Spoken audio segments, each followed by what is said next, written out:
李鸿章到底是不是卖国贼呢？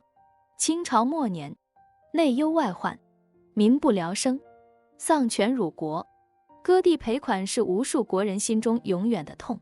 马关条约、辛丑条约的签订，更是激起了全国人民的愤怒。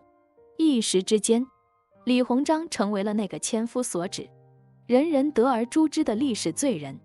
李鸿章在当时是清王朝政治权力的中心，他的一举一动牵动着无数国人的心，他是备受国内外关注的一个关键先生。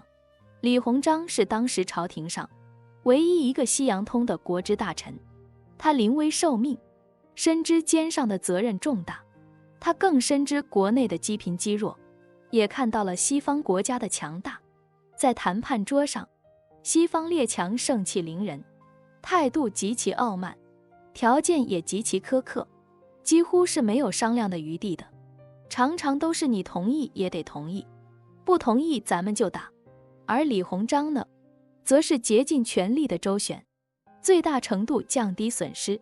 可是弱国无外交啊，讨价还价，得到的是无情的嘲笑、恶语重伤以及列强们的变本加厉。七十古稀的李鸿章一脸的沮丧颓废，欲哭无泪，眼睛里只有屈辱和无奈，内心中是无比痛苦。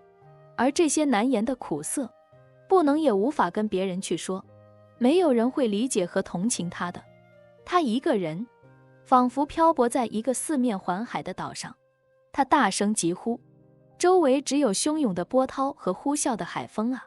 李鸿章死后数月，经廷下只在京城为他建砖祠，祠址在崇文门内西总部胡同。李鸿章谥号文忠，砖祠名又为表忠。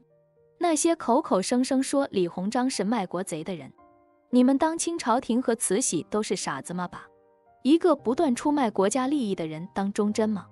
虽然李鸿章有很多的道德瑕疵，但却是晚清最后的中流砥柱。如果没有他，我们中国现在失去的可能还要更多呢。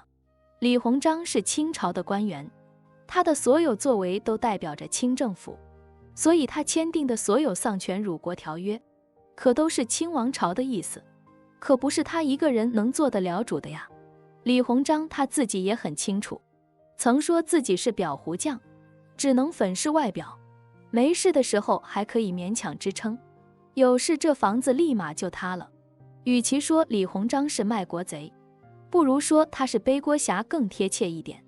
大清与列强是战是和，不是他说了算的，赢了老佛爷英明睿智，输了李中堂祸国殃民。所以看待历史人物要从多方面考虑，这个世界也不是非黑即白的。坚定的不平等条约固然丧权辱国，可是在当时的历史环境之下，你还有更好的解决办法吗？欢迎关注我的频道，这样就不会错过更多精彩内容。